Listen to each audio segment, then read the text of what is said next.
Mi hija dijo en voz alta, eres un fracaso.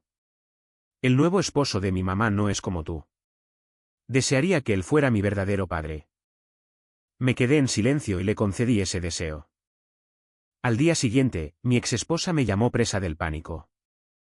Mi hija me miró directamente a los ojos y dijo que su padrastro era más hombre de lo que yo jamás sería. Tenía 14 años, de pie en mi cocina en Goldsboro, Carolina del Norte. Y lo dijo tan alto que estoy bastante seguro de que los vecinos lo oyeron a través de la mosquitera de la ventana.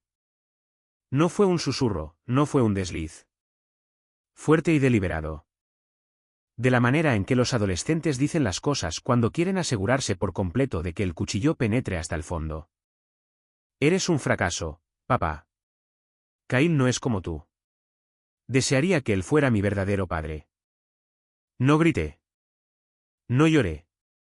No la perseguí por la entrada del coche cuando salió hacia el auto de su madre. Simplemente me quedé allí, en mi cocina, sosteniendo un paño de cocina. Y tomé una decisión que sabía que lo cambiaría todo. Le di a mi hija exactamente lo que pidió.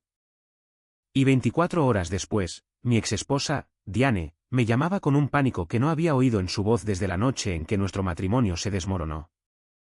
Pero antes de contarte lo que sucedió después, antes de decirte lo que hice y por qué lo hice y lo que nos costó a cada uno de nosotros, necesito que entiendas algo sobre quién soy. Porque esta historia no tiene sentido a menos que sepas dónde empezó. Mi nombre es Eugene Albert. Tengo 44 años. Trabajo como enfermero pediátrico en Wayne UNC Healthcare en Goldsboro, Carolina del Norte. Llevo 16 años haciendo este trabajo. He sostenido las manos de niños que entraban a cirugía. Me he sentado con padres en salas de espera a las 2 de la mañana y les he dicho la verdad cuando la verdad no era buena.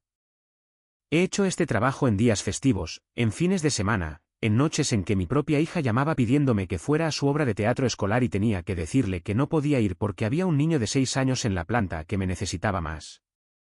Te cuento esto no para parecer heroico. Te cuento esto porque la historia que le habían contado a mi hija sobre mí, la historia que Diane había estado construyendo silenciosamente durante años, no tenía nada que ver con nada de esto. Antes de continuar, si esta historia te resulta familiar, si alguna vez has sido el padre que ha recibido la peor versión de sí mismo de manos de su propio hijo, suscríbete a este canal, deja un comentario abajo y pulsa el botón de me gusta. No estás solo en esto. Y lo que sucede a continuación en esta historia es algo que todo padre necesita oír. Diane y yo nos casamos cuando ambos teníamos 26 años. Tuvimos a Rhea 2 años después. Durante los primeros años, las cosas fueron bien, como son buenos los matrimonios jóvenes. No perfectos, pero reales. Teníamos una casa en ELM Street en Goldsboro, un perro llamado Pepper y el tipo de vida que parece estar bien desde fuera. Pero la enfermería no es un trabajo de 9 a 5. Nunca lo ha sido y nunca lo será. Las horas son brutales. El peso emocional es aplastante. Y hubo rachas de meses en las que llegaba a casa demasiado cansado para ser un esposo de la manera que Diane necesitaba. Ella quería vacaciones y cenas con amigos y un hombre que llegara a casa antes de las 8 y todavía tuviera algo que dar.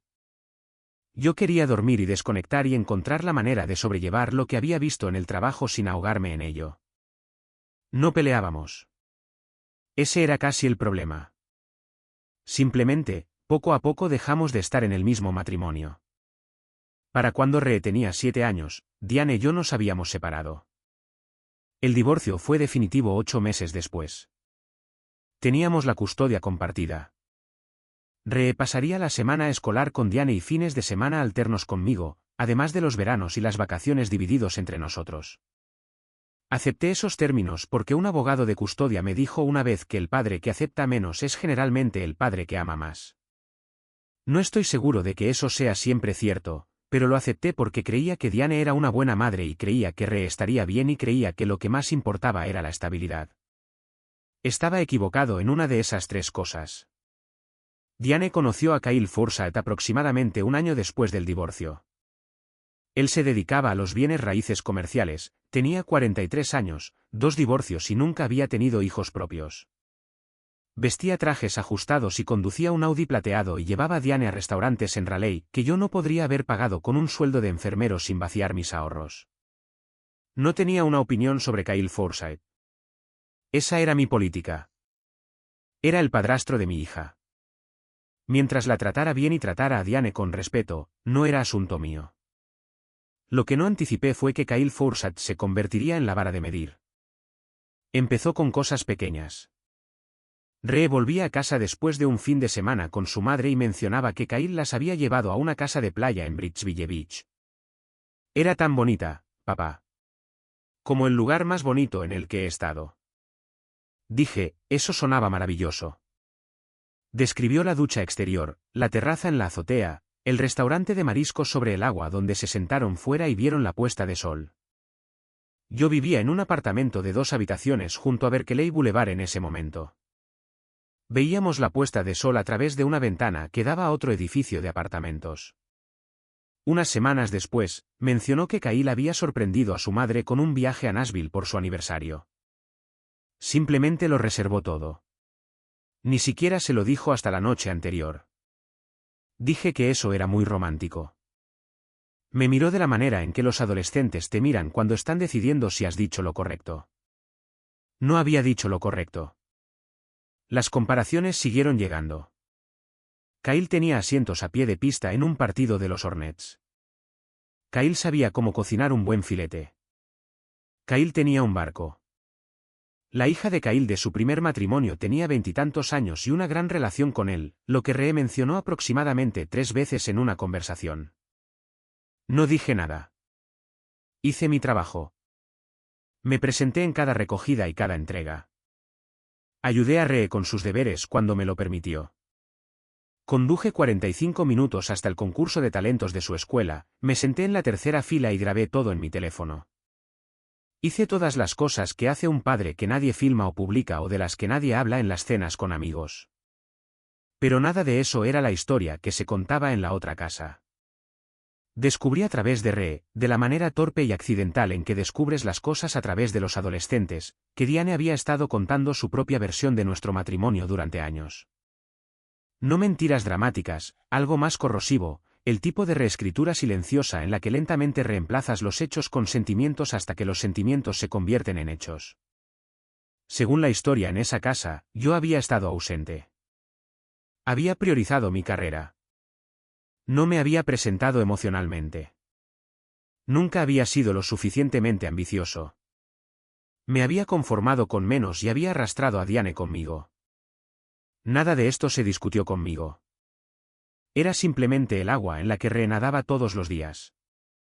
Y para cuando tenía 13 años, estaba completamente empapada de ella. Noté el cambio. Por supuesto que lo noté. Cuando tenía 10 y 11 años, Rhea todavía corría hacia la puerta cuando la recogía. Quería mostrarme cosas. Se reía de mis chistes. Me hacía preguntas sobre mi trabajo, sobre los niños que cuidaba, sobre si daba miedo trabajar con niños enfermos. Me decía que era valiente por hacer lo que hacía.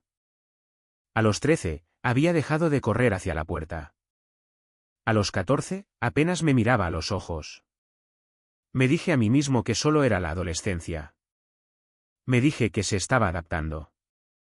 Me dije las mismas cosas que todo padre divorciado se dice a sí mismo cuando su hija comienza a distanciarse. Que es temporal. Que es normal. Que no significa lo que parece que significa. Pero entonces llegó el sábado que lo cambió todo. Era el primer fin de semana de octubre. Un sábado gris y fresco, como se pone Goldsboro a principios de otoño. Se suponía que Rhea pasaría el fin de semana conmigo. Lo había planeado todo. Nada extravagante, solo las cosas que a ella le gustaban. Compré los ingredientes para hacer pizza casera, que había sido nuestra tradición desde que tenía 6 años. Tenía un nuevo juego de cartas que pensé que le gustaría. Iba a llevarla al mercado de agricultores en Center Street el domingo por la mañana, al que me había pedido ir en agosto. Llegó a las 3 de la tarde. Tenía la masa de la pizza lista. La saludé y le dije que me alegraba de que estuviera allí. Se sentó en el sofá y miró su teléfono. Le di su espacio. La dejé desconectar. Terminé de preparar los ingredientes y la llamé a la cocina unos 40 minutos después. Entró lentamente, apoyándose en la encimera, todavía mirando su teléfono. Empecé a hablar de la pizza, preguntándole qué quería en su mitad, y dijo que no tenía mucha hambre. Dije que no teníamos que hacer pizza si no quería. Le pregunté qué le apetecía hacer. Dejó su teléfono y me miró, y había algo en su cara que nunca había visto antes. No era irritabilidad adolescente, no era distracción, era algo más duro, algo que había ensayado. Papá, dijo, quiero hablar contigo sobre algo. Dije, de acuerdo. Me senté en la mesa de la cocina. Kyle se ofreció a pagar mi viaje a Europa, el que la escuela está organizando en primavera. Simplemente dijo que quería hacerlo. Ni siquiera se lo pensó. Yo sabía del viaje. Era un intercambio cultural patrocinado por la escuela a Italia y España. El costo era de $4.200. Ya lo había investigado y había apartado $300 para ello y planeaba hacer turnos extra durante el invierno para cubrir el resto. Eso es muy generoso por su parte, dije. Él hace cosas así todo el tiempo, dijo Ree. Piensa en nosotras. Planea cosas. Se asegura de que tengamos lo que necesitamos.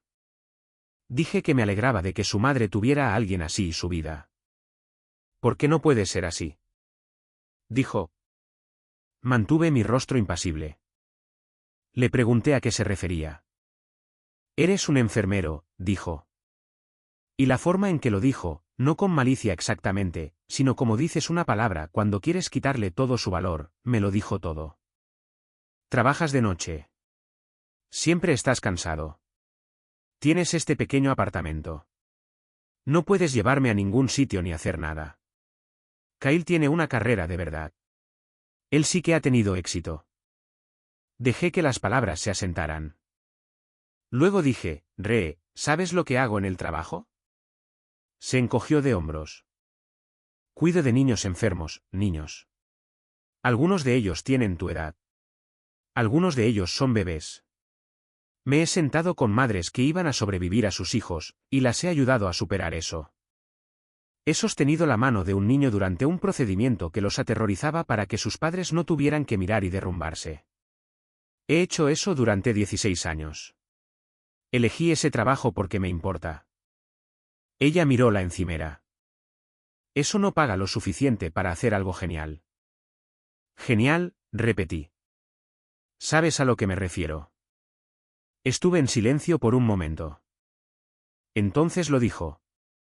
Eres un fracaso, papá. Kyle no es como tú.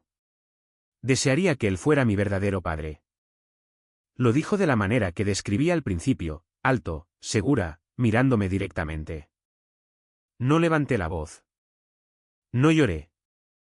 Miré a mi hija durante un largo momento y dije en voz baja y clara, muy bien, Ree. Te oigo. Ella parpadeó. No creo que esperara eso. Llamaré a tu madre para que venga a recogerte, y quiero que pienses en lo que has dicho porque voy a respetarlo. ¿Qué significa eso? Significa que te voy a dar lo que has pedido. 20 minutos después, el coche de Diane estaba en mi aparcamiento. Ree salió sin despedirse.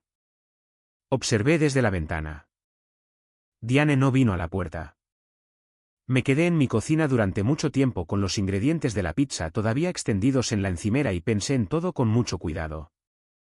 Entonces tomé 3 decisiones. La primera decisión fue sobre Ree.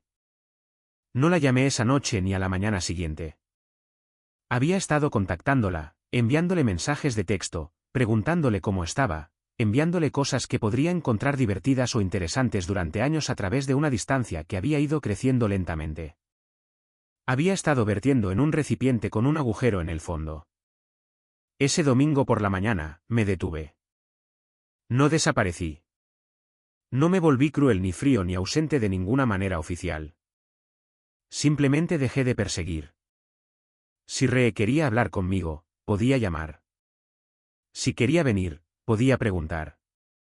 No iba a rogarle a mi propia hija que me quisiera en su vida. La segunda decisión fue sobre Diane. Llamé a mi abogado, un profesional del derecho de familia llamado Gary Timmons, que tenía una oficina en William Street en Goldsboro. Le conté lo que había sucedido. Le dije que creía que Ree estaba siendo influenciada por una narrativa sobre mí que era fundamentalmente falsa y que tenía 16 años de pruebas, registros de turnos, registros de asistencia escolar, registros médicos, mensajes de texto, mensajes de voz, fotografías que contaban una historia diferente. Le pregunté a Gary cuáles eran mis opciones. Me dijo que lo que estaba describiendo tenía un nombre: alienación parental. Dijo que era notoriamente difícil de probar en los tribunales, pero no imposible, especialmente con documentación. Dijo que el hecho de que hubiera sido metódico al guardar registros durante años era significativo. Le dije que quería revisar todo y estar preparado, pero que no quería presentar nada todavía. Quería ver qué pasaba primero. La tercera decisión fue sobre mí. Había estado cargando silenciosamente con la vergüenza por mis ingresos y mi apartamento y mi vida durante años. No una vergüenza consciente. Creía en lo que hacía. Estaba orgulloso de mi trabajo. Pero del tipo ambiental de bajo grado que se filtra cuando alguien a quien amas te sigue midiendo y te encuentra insuficiente. Ese sábado, tomé la decisión de dejar de cargar con ello. Pensé en mi vida de forma clara y honesta. Era un enfermero pediátrico con 16 años de experiencia. Tenía un historial limpio. Tenía habilidades. Durante los últimos 3 años, me habían ofrecido un puesto como educador de enfermería en el hospital, un rol de capacitación con responsabilidad de supervisión y un salario significativamente más alto, y lo había rechazado 2 veces porque no quería dejar la planta. Lo pensé de nuevo. Esta vez, llamé a la directora de enfermería el lunes por la mañana. Su nombre era Patricia Dunore, y me había ofrecido el puesto tantas veces que cuando llamé, se rió un poco antes de decir, «Hola». «Jan», dijo, «dime que llamas por lo que creo que llamas». «Estoy listo», dije. Nos reunimos esa tarde. El nuevo puesto venía con un aumento salarial de poco menos de $18,000 anuales, mejores horarios y una trayectoria clara para un puesto de director de educación en 2 años. Firmé los papeles el miércoles. Nada de esto era para demostrarle a Ree que estaba equivocada.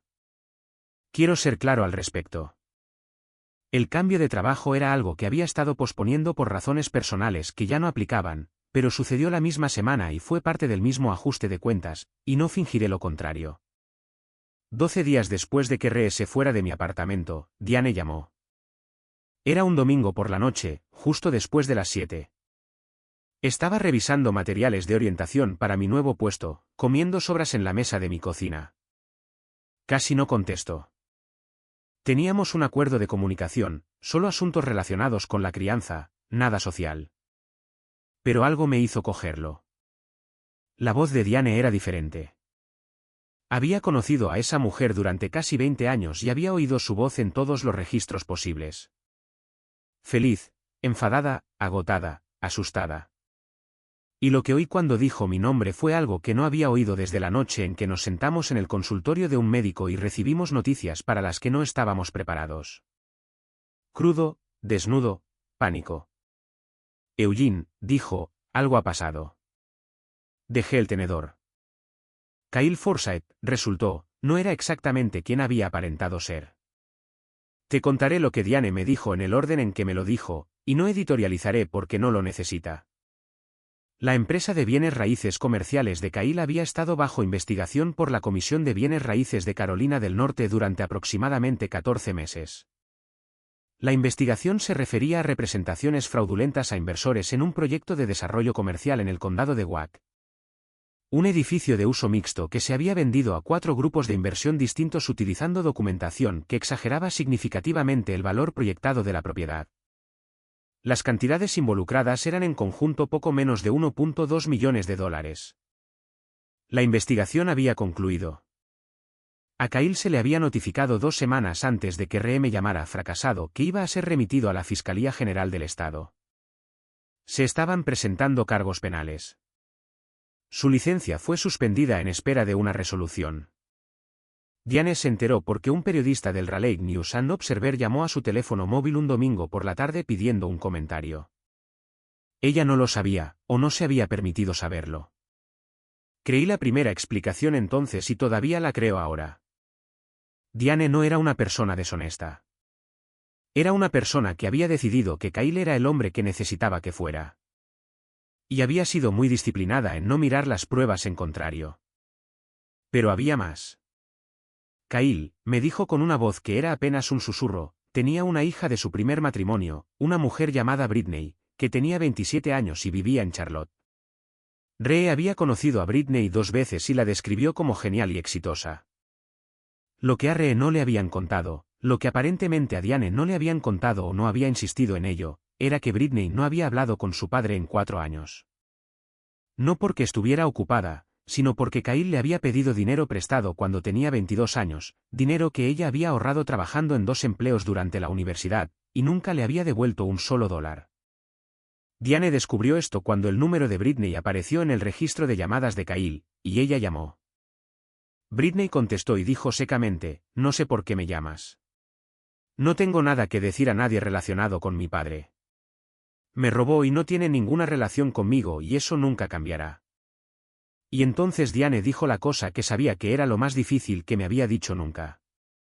Rhea lo oyó todo. Estaba sentada allí mismo cuando llamó el periodista. Me oyó al teléfono con Britney. Lo oyó todo. No dije nada. Ha estado en su habitación durante 3 días, dijo Diane. No come mucho. No me habla. Solo sigue preguntándome por qué no le dije la verdad sobre ti. Dejé los papeles que sostenía. ¿Qué quieres decir? Me preguntó si era verdad que trabajabas de noche para que pudiéramos tener seguro de salud. Me preguntó si habías estado en todos sus eventos escolares. Me preguntó si habías estado pagando la manutención infantil consistentemente desde el divorcio. Me preguntó todo esto y le dije que sí a todo y lloró durante 1 hora. La voz de Diane se quebró en la última frase. Eugene, creo que le han contado cosas que no eran justas para ti y creo que soy yo quien se las contó. Dejé que el silencio se mantuviera por un momento. Fui muy cuidadoso con lo que dije a continuación porque sabía que este era uno de esos momentos que importarían durante mucho tiempo. Diane, dije, no estoy enfadado contigo. No voy a usar esto. Solo quiero hablar con mi hija. Fui en coche a casa de Diane la noche siguiente. Vivía en un barrio llamado Berkeley Hills, en el lado noreste de Goldsboro. Casas bonitas, jardines cuidados, el tipo de calle donde todos conocen a sus vecinos. Había estado en esa casa docenas de veces para recogidas y entregas, siempre en la entrada, nunca dentro. Diane me recibió en la puerta. Parecía que no había dormido en varios días. Se hizo a un lado para dejarme entrar, algo que no había hecho en 6 años. Rhea estaba en su habitación. Diane me acompañó hasta la puerta y llamó. Rhea, tu padre está aquí. Una larga pausa. Entonces la puerta se abrió. Mi hija parecía más pequeña de lo que recordaba. Eso pasa a veces. Pasas unas semanas sin ver a tu hijo y algo en la próxima vez que lo ves reinicia tu ojo y lo ves como es en realidad en lugar de como la imagen compuesta que llevas en tu cabeza. Llevaba pantalones de chándal y una sudadera con capucha. Tenía los ojos hinchados. Me miró e inmediatamente miró al suelo. Hola, pequeña, dije. No dijo nada. Le pregunté si podía entrar. Se hizo a un lado. Me senté en el borde de la silla de su escritorio. Ella se sentó en su cama con las rodillas pegadas al pecho. Había un oso de peluche en la cama que había tenido desde que tenía 4 años, un oso pardo que le había comprado en una gasolinera durante un viaje por carretera cuando no podía dormir, al que había llamado Biscuit por razones que nunca se explicaron del todo. Y lo sostenía contra su pecho. Estuvimos en silencio un rato.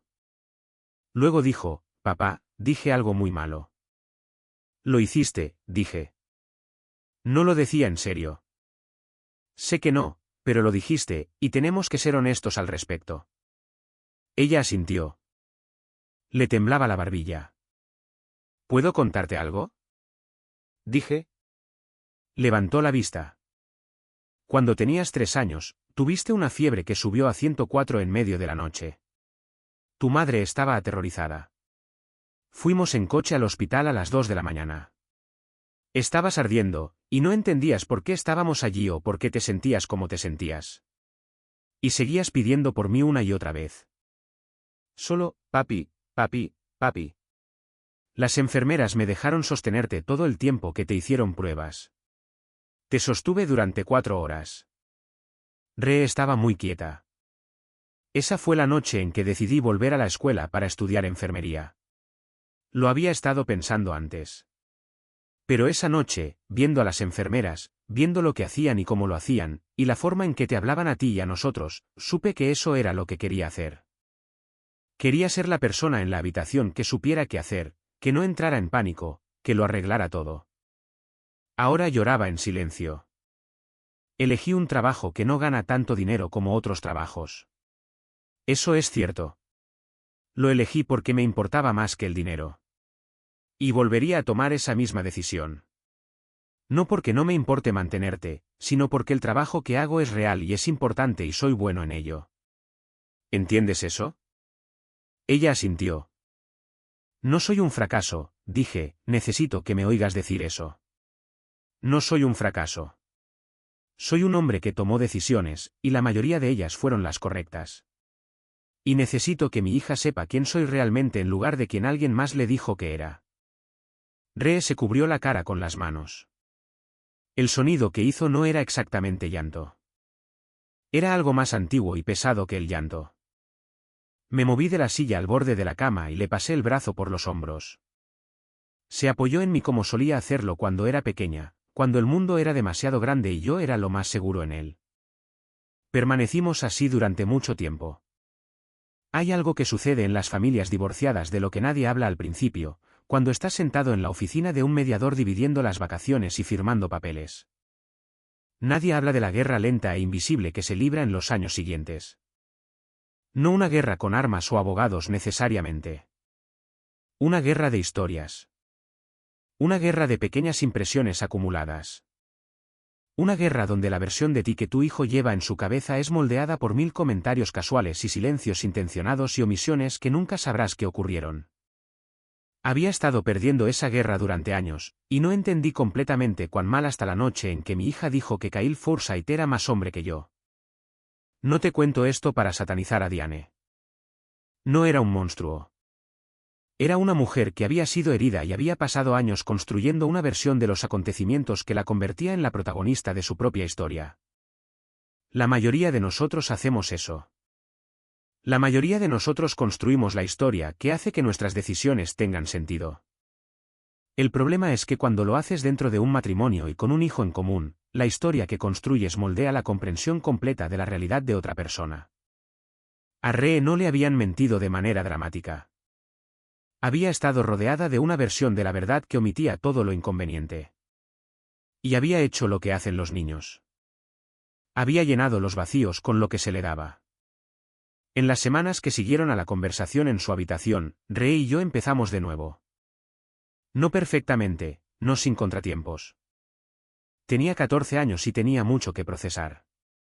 Y algunos días estaba presente y otros días estaba en otro lugar por completo. Pero empezó a llamar. Empezó a hacer preguntas, preguntas reales, sobre mi trabajo, sobre cómo eran realmente mis días, sobre cómo era yo cuando tenía su edad. Respondía todo honestamente, incluso a las partes incómodas.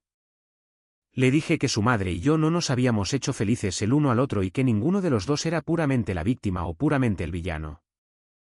Le dije que no siempre me había comunicado tan bien como debería.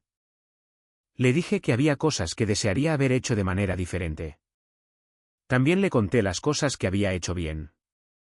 Las noches que había conducido 45 minutos de ida y vuelta para estar en eventos que duraban 20 minutos. Los turnos que había aceptado para asegurarme de que sus viajes escolares estuvieran cubiertos. La cuenta de ahorros que había estado construyendo silenciosamente para ella desde que tenía 7 años, que para cuando cumpliera 18 años sería suficiente para cubrir 2 años de matrícula estatal sin tocar $1 de ayuda financiera. Ella no sabía sobre la cuenta de ahorros. Diane no sabía sobre la cuenta de ahorros. Nunca lo había mencionado porque no era algo que hiciera para obtener crédito. Era algo que hacía porque era lo correcto. Cuando se lo conté a Ree, me miró fijamente durante mucho tiempo. ¿Por qué nunca me lo dijiste? Dijo. Porque aún no necesitaba saberlo. Eras una niña. No iba a hacerte sentir responsable por el futuro. Ese era mi trabajo. Sacudió la cabeza lentamente, no en desacuerdo, sino de la manera en que la gente sacude la cabeza cuando algo que han creído durante mucho tiempo resulta ser incorrecto. Kyle Forsyth no refutó los cargos de 3 acusaciones de tergiversación fraudulenta en marzo del año siguiente. Fue sentenciado a 18 meses de libertad condicional supervisada, se le ordenó pagar una restitución a los inversores y se le prohibió permanentemente tener una licencia de bienes raíces en Carolina del Norte. Diane había terminado la relación la semana después de que la historia apareciera en el News and Observer. Su compromiso, del que yo no sabía, del que aparentemente Ree también se había enterado solo por escuchar una llamada telefónica, fue cancelado formalmente. No sentí satisfacción por esto. Quiero ser claro al respecto porque sé cómo suena esta historia y sé lo que la gente espera que sienta el padre divorciado cuando el nuevo esposo resulta ser exactamente lo que secretamente esperaba que fuera el nuevo esposo. Pero no sentí satisfacción. Me sentí cansado. Me sentí triste por Diane, que merecía algo mejor de lo que había elegido. Me sentí triste por Ree, que había construido parte de su comprensión del mundo en torno a un hombre que resultó ser hueco. Lo que sentí más que nada fue claridad. No tener razón, no sentirme reivindicado, sino claridad. La forma en que te sientes cuando algo que ha estado en tu visión periférica durante años finalmente entra en foco. Lo había sabido, no los detalles, sino la forma, que algo en la historia que estaba viviendo no coincidía con la historia que se contaba sobre mí. Y ahora las dos estaban alineadas. Me mudé a una casa en enero. No una casa grande, una de 3 habitaciones en Royal Avenue en Goldsboro. Un porche ancho, un patio trasero con una higuera, un vecindario donde la gente se sienta afuera en las tardes cálidas. Nada como el Audi y la casa de playa y la terraza en la azotea, pero real, mía. Ree me ayudó a pintar la habitación de invitados. Ella eligió el color, un verde profundo que dijo que parecía el interior de un bosque. Y pasamos un sábado por la tarde con rodillos y lonas y una lista de reproducción que ella preparó. Y en algún momento a mitad de la segunda pared, comenzó a contarme sobre un chico de su escuela, una situación que involucraba a su mejor amiga. Alguna geometría social complicada que no entendí del todo, pero que escuché con mucha atención. Y me di cuenta de que no habíamos hablado así en años. No lo dije en voz alta. Solo escuché. Patricia Dunore confirmó en abril que estaba siendo considerado formalmente para el puesto de director de educación de enfermería en Wayne UNC. Conocería la decisión final en otoño. Le conté a Ree sobre ello durante la cena. Tacos en la mesa de mi cocina, con los pies metidos debajo de ella en la silla, como siempre se había sentado desde que era pequeña. Y levantó la vista de su plato y dijo en voz baja y muy seria, «Estoy muy orgullosa de ti, papá». 3 palabras que había estado esperando 14 años para oír de ella. Y cuando llegaron sin anunciarse, metidas dentro de un martes por la noche como si fueran la cosa más ordinaria del mundo. Dije, gracias. Le pregunté si quería más salsa. Dijo que sí. He pensado en qué sacar de todo esto. Le he dado 100 vueltas buscando la lección, la moraleja, el resumen limpio que haga que todo signifique algo. El problema es que la vida real no es un resumen limpio. La vida real es desordenada y lenta y los momentos importantes a menudo no se anuncian hasta que estás mucho más allá de ellos, mirando hacia atrás. Lo que sé es esto. Soy un enfermero pediátrico de 44 años en Goldsboro, Carolina del Norte. He pasado 16 años ayudando a niños a través de los peores momentos de sus vidas y a sus padres a través de los peores momentos de sus vidas. Conduzco una camioneta que tiene 7 años. Tengo una casa con una higuera. Tengo una cuenta de ahorros que construí depósito a depósito, cada año, para el futuro de mi hija. Siento por mi trabajo el tipo de satisfacción que no se puede comprar, que no se deprecia y que no depende de lo que nadie más piense de mí. No soy un fracaso. Soy un hombre que tomó decisiones y esas decisiones me hicieron quien soy. Y no cambiaría un solo turno ni una sola noche ni una sola conversación en una unidad pediátrica por un Audi plateado y una casa de playa y una reputación que resultó estar construida sobre nada. Mi hija lo sabe ahora. Y en las tardes en que me siento en mi porche en Royal Avenue y veo cómo la luz cambia a través de la higuera, a veces pienso en la noche en que estaba en mi cocina con un paño de cocina y mi hija me dijo la cosa más cruel que jamás me diría. Y tomé la decisión de no luchar contra ello, de no discutir, de no defenderme, de no perseguirla por la entrada y exigir que me viera con claridad. Le di lo que pidió. Di un paso atrás. La dejé ir hacia lo que pensaba que quería. Y la verdad real, documentada, innegable, hizo lo que hace la verdad cuando dejas de obstruirla. Llegó. Esa no es una lección que aprendí esa noche. Es una lección que mi madre me enseñó cuando tenía 9 años y estaba molesto porque un niño en la escuela le había dicho a todo el mundo que yo estaba mintiendo sobre algo que era completamente cierto. Me sentó en la mesa de la cocina y me dijo, Eugene, no puedes perseguir a la gente hacia la verdad. Solo puedes vivirla el tiempo suficiente para que no puedan evitarla. He pensado mucho en eso últimamente. Creo que tenía razón. Mi hija me llamó el jueves pasado. Me preguntó si podía venir el sábado a ayudarme a replantar la higuera. Las raíces se han establecido demasiado para el lugar en el que está, y hemos estado planeando moverla al otro lado del patio, donde recibe más sol de tarde. Dijo que iba a buscar la mejor técnica para trasplantar árboles establecidos y asegurarse de que no la matáramos. Dije que sonaba perfecto. Dijo que estaría allí a las 10. Llegó 5 minutos antes.